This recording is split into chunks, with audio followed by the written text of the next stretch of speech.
Hey guys, today I'm going to talk about an exciting topic, Medicare.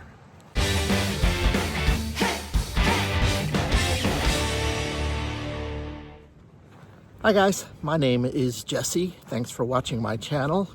Just a wee bit of background. I am 64 years old. I turned 65 in February, and at that point I am eligible for Medicare, so it is hot on my mind, especially since the Medicare open enrollment period started yesterday. And another thing is that my birthday is February 28th, but Medicare starts the first of the month you turn 65, so I am going to get my Medicare February 1st. November 1st is the time when I can officially enroll. Too much garbage.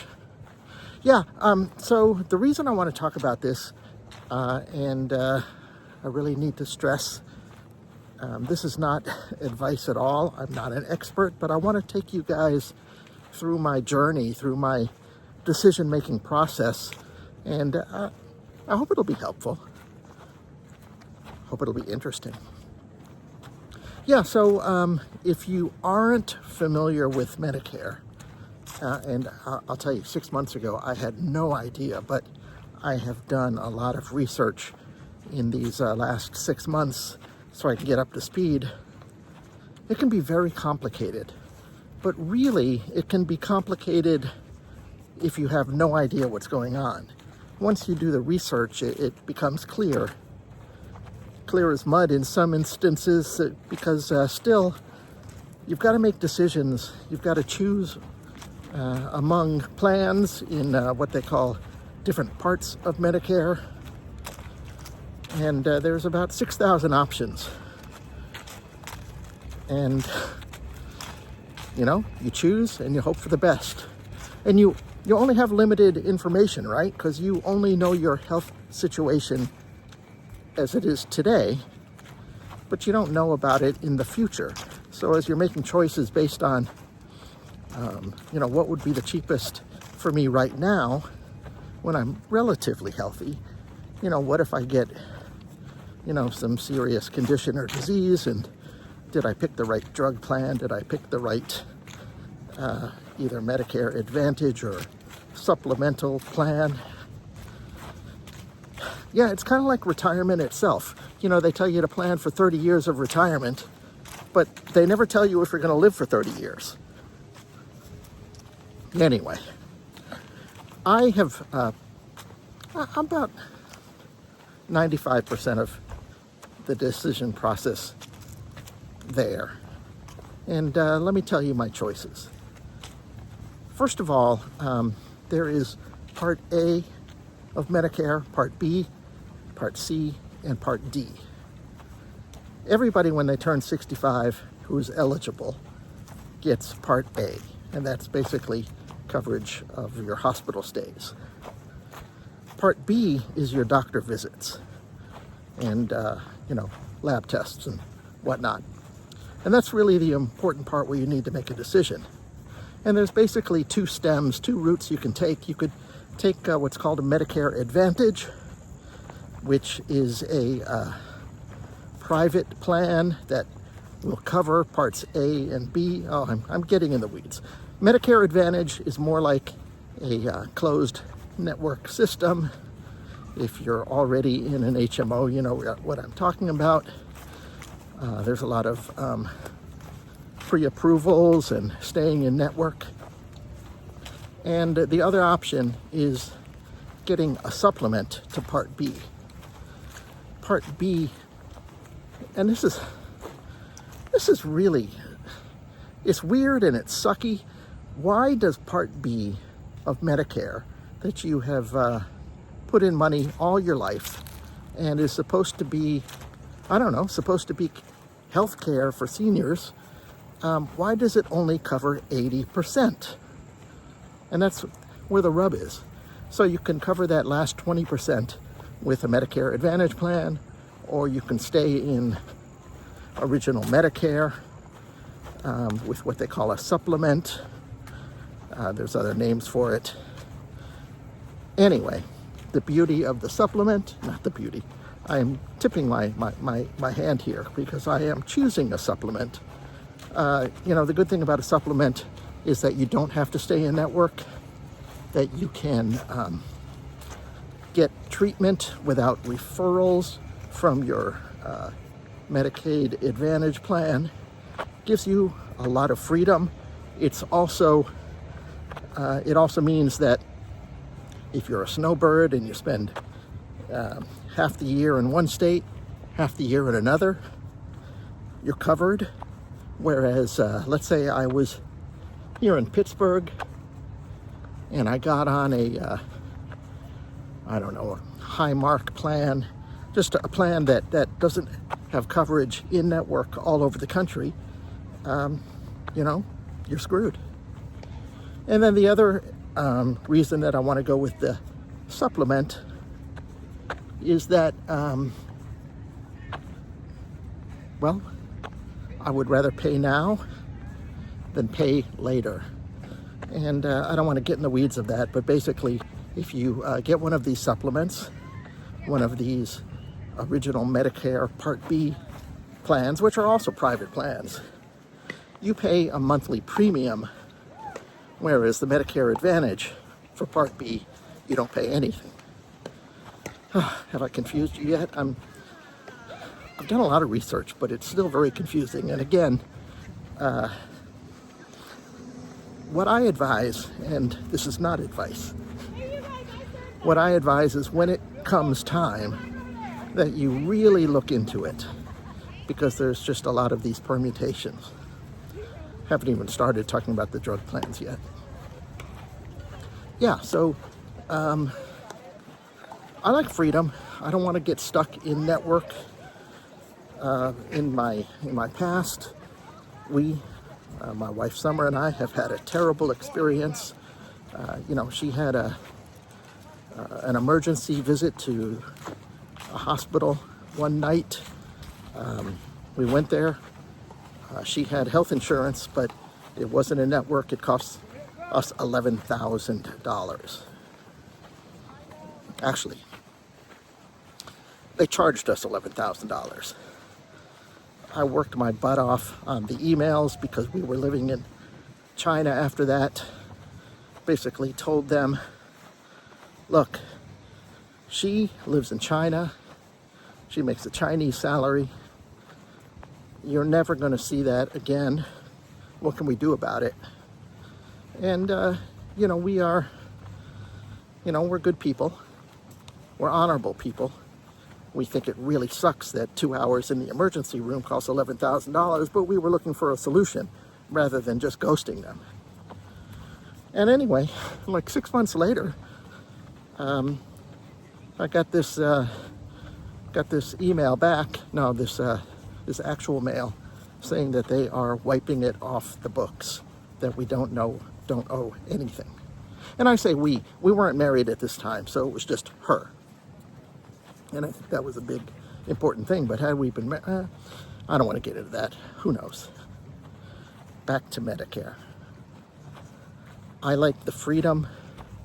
I don't want to be restricted to network hospitals, HMO bureaucracy.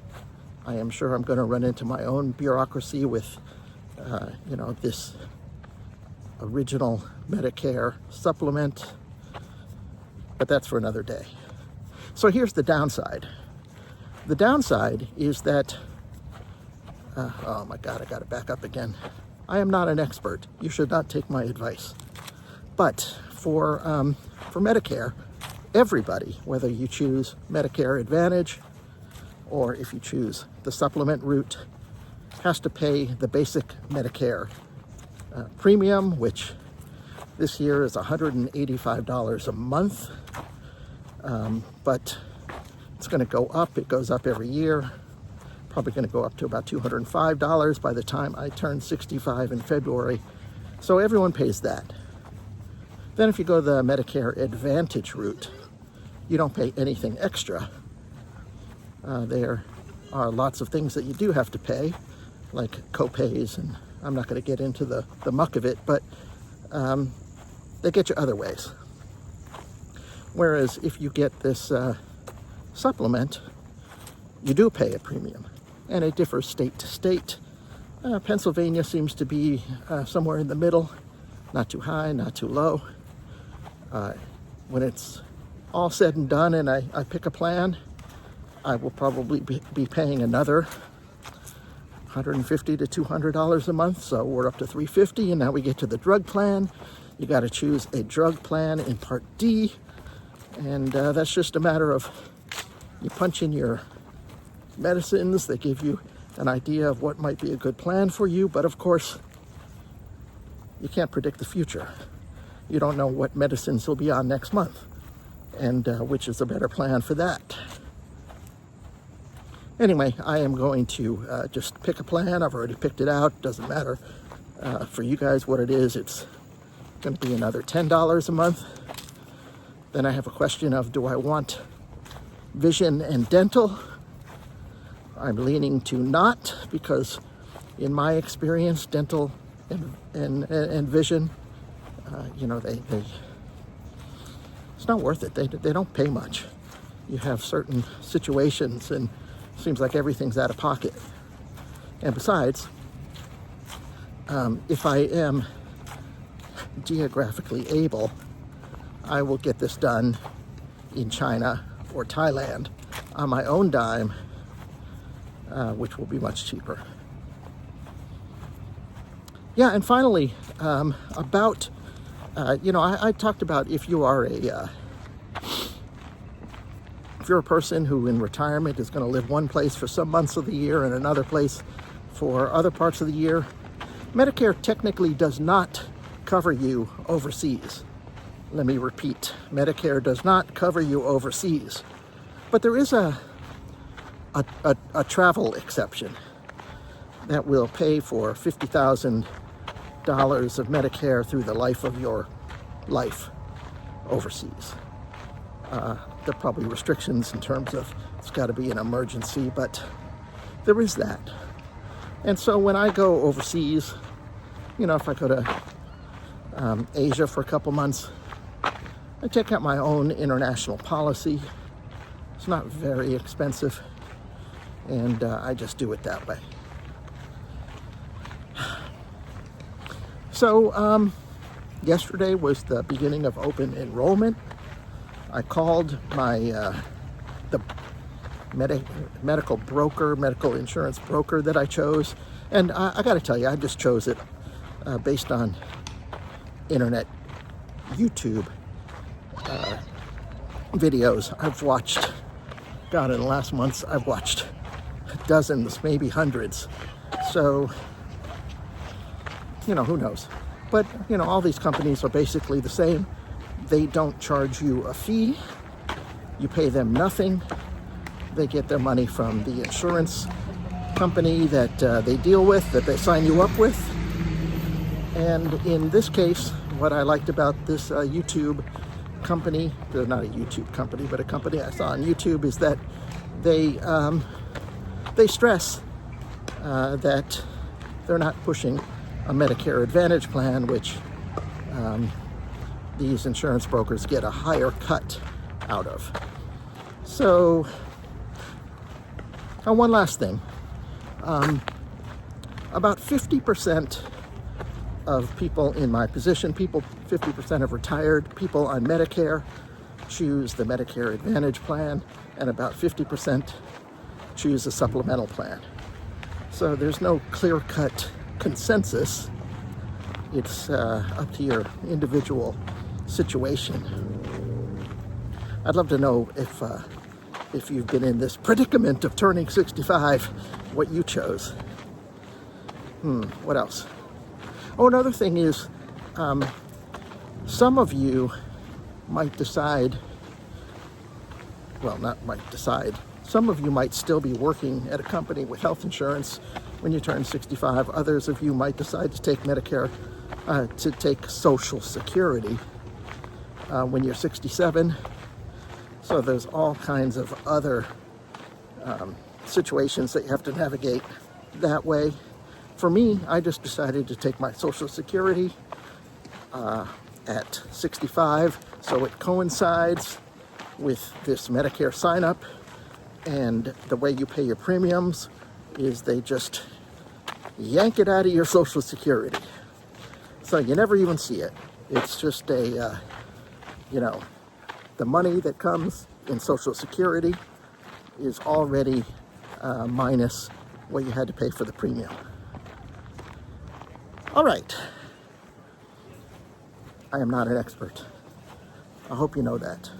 But on the other hand, I hope that I've learned enough to make a smart decision. And if I haven't made a smart decision, I and everyone have opportunities to change the plan in future years. But certain restrictions, sometimes too confusing. I think I'm going to end this video. Really want to thank you guys for watching. Appreciate it. I hope, anybody who's not American, who's under, 60 years old, wasn't totally bored by it. But then again, if you are, maybe you didn't watch it past the first 10 seconds. But I do appreciate you turning on for 10 seconds. And if you like this video, please press the like button. Drop a comment below. Tell me your story. Give me your advice.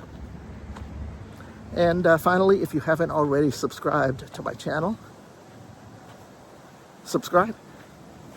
All right, till next time.